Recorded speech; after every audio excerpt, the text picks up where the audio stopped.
When I bought this GMC, I thought that I had bought a pretty solid truck.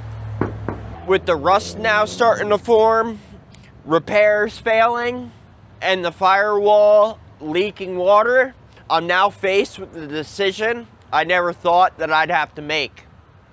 This is Yard Dog. Let's get into it.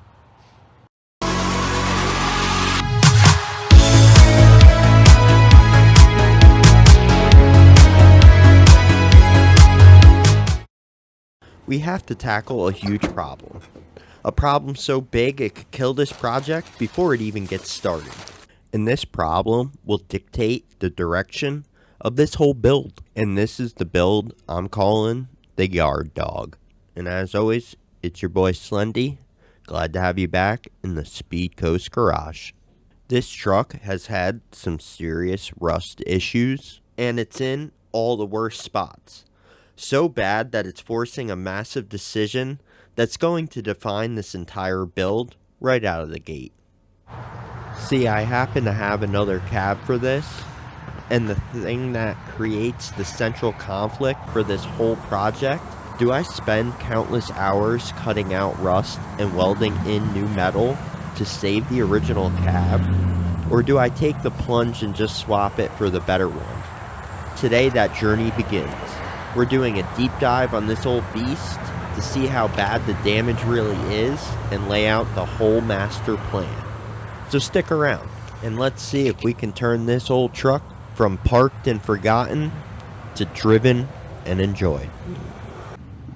Alright, so what exactly are we looking at here? This is a 1986 GMC C2500 HD. For anyone that doesn't speak old truck, that's a 3/4 ton, 2-wheel drive, heavy duty pickup. And this was one of the last years for the legendary squarebody GM pickups. These were brutally simple, and that's exactly why I've always wanted one. Or multiple. I found this one a few years back for only $1,800. The guy I bought it from thought the motor was knocking and it was about to go, but it turned out to just be a bad timing cover that had a pretty solid dent in it. Still, I went ahead and installed a brand new small block 350 crate motor, so it has a fresh drivetrain to go with this solid frame. It's got an Edelbrock intake, a Demon 625 carb, MSD wires, just the normal stuff that bolts onto a 350 to get it running.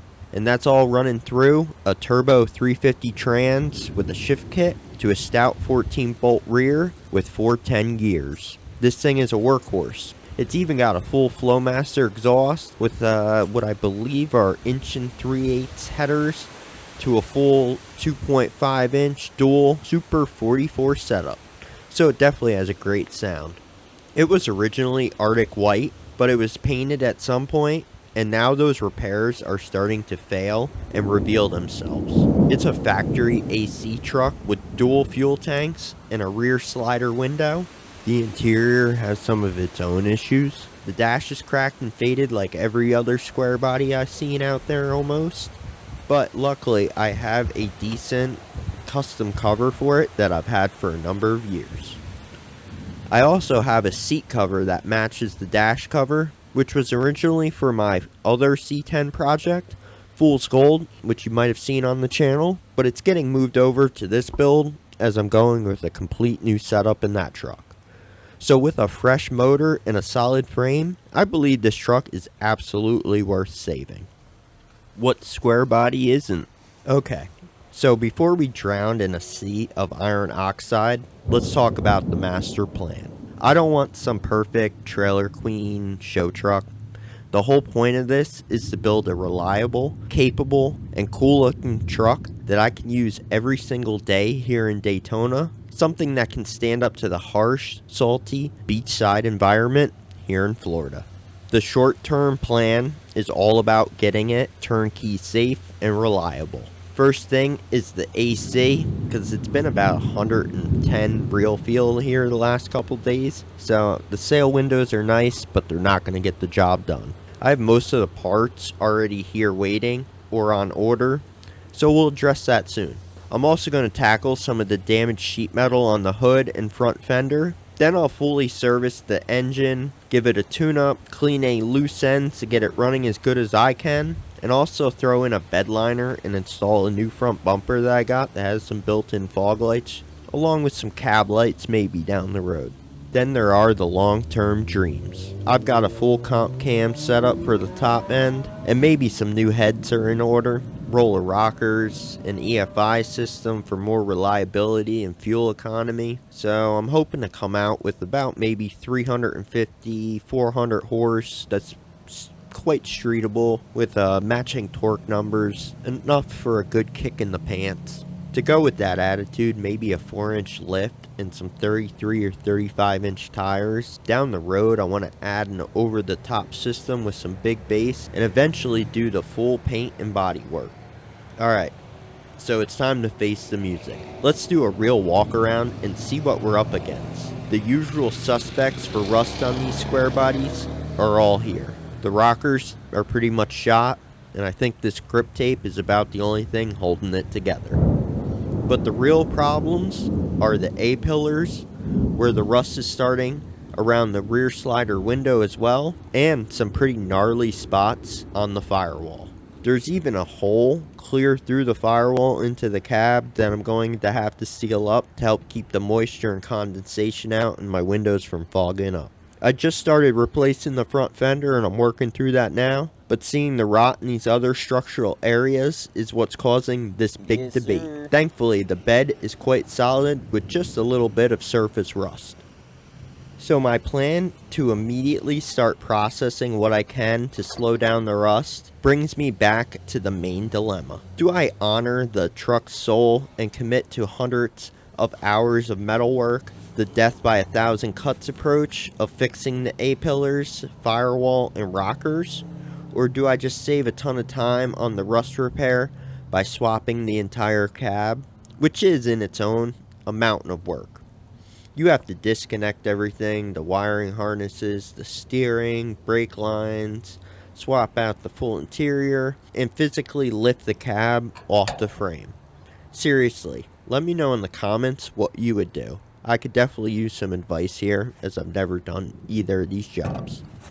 I can't make the call until I know exactly how bad things are under the surface, so today we start the initial teardown. I'm going to start cleaning out parts I have from the other build to make space. Then the interior's got to come out of Yard Dog, the seat, rubber mat, door panels, all of it. This is the only way to see the full extent of the rot in the floors and that hole in the firewall. There's no hiding from it now. As you start pulling an old truck apart, you find all sorts of history. You also start to see the truth. This is where the real inspection begins, uncovering the stuff you can't see from the outside. Knowing we have a fresh running engine means we can pour all of our energy into this bodywork. And that decision starts with how bad some of these rust spots really are. So it's starting to look like this is going to be quite the long journey, and I am going to document every step right here on SpeedCoast. If you like old trucks, driveway builds, and watching some guy try to save a truck that's probably too far gone, you're definitely in the right place. Either way, it's going to be a huge project and be around for years to come. So do me a favor and hit that subscribe button and ring the bell so you don't miss what comes next. Seriously, the community and feedback on these projects are a huge part of what keeps them going, so I'd love to have you all along for the ride. So that's where we are now. The project has officially started. The patient is on the table, we have a plan, and we've hit our first major roadblock, the cab. Today's victory is getting started. We crossed that line from I should probably to okay, we're doing this. The tools are out, parts are coming off, and that's a bigger step than it sounds. So what's next? In an upcoming video, after I start stripping off the interior and see the true state of these floors, I'm making the call. And once that decision is made, there's no turning back. We're either lighting up the welder and making a mountain of sparks, or we're unbolting the world to pull this cab clean off the frame. Either way, it's about to get real.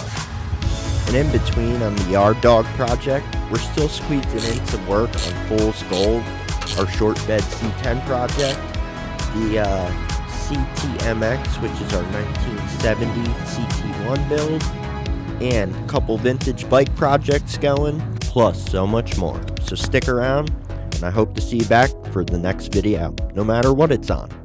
Till then, Godspeed.